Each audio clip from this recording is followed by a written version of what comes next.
में जाने माने कवि संपत सरल ने जमकर व्यंग बाण चलाए। छत्तीसगढ़ के यशस्वी, शालीन, विनम्र और हंसमुख मुख्यमंत्री आदरणीय भूपेश बघेल जी, गृह मंत्री महोदय, आज के समारोह के मेजबान सूत्रधार सुभाष मिश्र जी और तमाम लोग जो यहाँ बैठे हैं, सुनने को उत्सुक हैं। दरअसल आप कितनी देर सुनेंगे इस बात की मुझे खुशी है, क्योंकि हम कवियों को 3 साल से किसी ने सुना नहीं है। एक समय होता है और आप जिस पार्टी को कह रहे हो कि साहब बड़ी तरक्की की, अब आप इसकी तरक्की मानते हो कि जो रथ से चले थे और बुलडोजर पर आ गए। और भगवान राम भी जानते हैं मुख्यमंत्री महोदय कि सच्ची भक्ति क्या है और राजनीतिक इस्तेमाल क्या है, वरना सबसे ज्यादा तो राम की कृपा आडवाणी जी पर होनी चाहिए थी। लेकिन आज भी वो अपने आप को ठगा हुआ महसूस कर रहे हैं। उनको थोड़ी पता था कि मोदी जी पांव छूने के बहाने जमीन खींच लेंगे।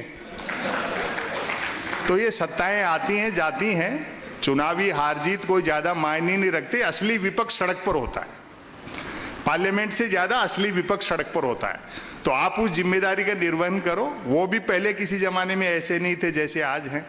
अभी पाकिस्तान के प्रधानमंत्री इमरान खान चले गए ना, एक दिन सबकी कुर्सी जाएगी, भले ही वो कितनी भी तेज फेंकता हो। हाँ, समय की अपनी सीमाएं हैं और कलाकारों को भी समय देना है। मुख्यमंत्री जी ने समय दिया, उसके लिए हम आभारी हैं। अब पिछले 8-9 साल से आपने एक चीज देखी होगी कि इस सरकार से सिर्फ कॉमेडियन और व्यंगकार ही लड़ रहे हैं और उन्हीं से ये पार नहीं पा रहे हैं, वरना तो उनकी आईटी सेल इतनी अफवाह फैलाती है। हम उस दबाव में नहीं आते। लोग कहते हैं कि साहब पार्लियामेंट तो पार्लियामेंट, लाल किले से भी झूठ बोला जा रहा है। तो मुश्ताक अहमद यूसुफी साहब ने एक बहुत बढ़िया बात कही कि बोलने वाला और सुनने वाला दोनों जानते हो कि ये झूठ है तो ये गुनाह नहीं है।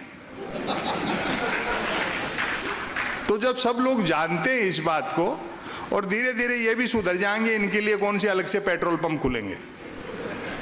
सुधरना उन सबको है। हंस करके मस्ती के साथ में इन सब चुनौतियों का मुकाबला करो। समय है, आता जाता रहता है। जैसे मेरी इमेज ऐसी बना दी कि मैं मोदी जी का विरोधी हूं। मैं तो अगर ये भूल से भी कह दूं कि मोदी जी विकास के दम पे दोबारा जीत के आए हैं तो भक्त लोग जूता निकालते हैं कि शर्म नहीं आती प्रधानमंत्री के बारे में झूठ बोलते हुए। एक इलाज है, हंस करके टाल दो आप। अभी 2019 में जब चुनाव परिणाम आना शुरू हुए तो गुजरात से एक फोन आया, क्योंकि मैं मोदी जी के इस व्यंग करता रहता हूं, सिस्टम पे सवाल उठाता रहता हूं। तो मोदी जी को बढ़त मिल रही थी तो उसने कह दिया, बोले और सुनाओ क्या हाल चाल है। लेकिन मैं सहज रहता हूं, आपको भी रहना चाहिए। बोले और सुनाओ क्या हाल चाल है। मैंने कहा हाल चाल ठीक है और सुनाने का पैसा लेते हैं। फिर उसने दहला मारा, बोले फिर जीत रहे मोदी जी। मैं कहा अच्छा, हमको भी नया नहीं लिखना पड़ेगा।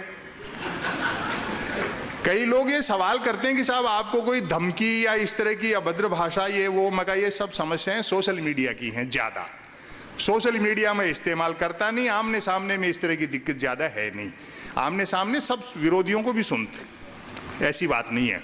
एक दिन एक सज्जन थे, इनकम टैक्स के बड़े अधिकारी, ऐसे सच्चा किस्सा है, मैं सहज रहता हूं। बोले संपत सरल जी प्रधानमंत्री के लिए इतना बोलते हो, कभी न कभी छापा वापा वाले भिजवा देंगे। मैंने कहा साहब एक हिंदी साहित्यकार के घर में लाइब्रेरी में गबन के नाम पर मुंशी प्रेमचंद के गबन उपन्यास के अलावा क्या मिलेगा। और अगली जो बात कही उस पर आपकी तालियां उठनी चाहिए। फिर भी मैंने कहा ऊपर किसी के दबाव में जबरदस्ती फंसाने की कोशिश करोगे तो हम भी बीजेपी ज्वाइन कर लेंगे।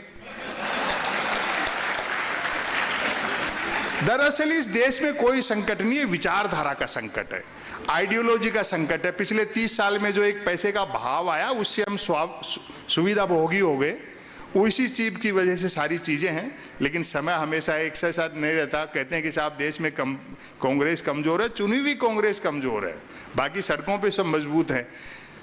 फर्क इतना सा है कि विपक्ष की 38% वोटों से जीते हैं, 62 तो खिलाफ हैं। लेकिन विपक्ष का माइक छीन लिया गया है तो उसकी आवाज विस्तार नहीं पाती है। इसलिए कॉन्फिडेंस लेवल ऊंचा रखो। किसी शायर का एक शेर है कि होके मायूस ना आंगन से उखाड़ो पौधे, धूप बरसी है तो बारिश भी यहीं पर होगी। हमेशा आशावादी रहना चाहिए। दरअसल क्या दो चीजें हैं, पूरी दुनिया बाजारवाद के चपेट में है। दो चीजें हैं, बाजार और बाजारवाद। बाजार हर युग की जरूरत है। वो आदिम अवस्था में जब मनुष्य रहता था तब भी किसी न किसी फॉर्मेट में होगा। दोनों में अंतर है। बाजार का मतलब है जरूरत के हिसाब से चीजें बनाना, बाजारवाद का मतलब है चीजें बना करके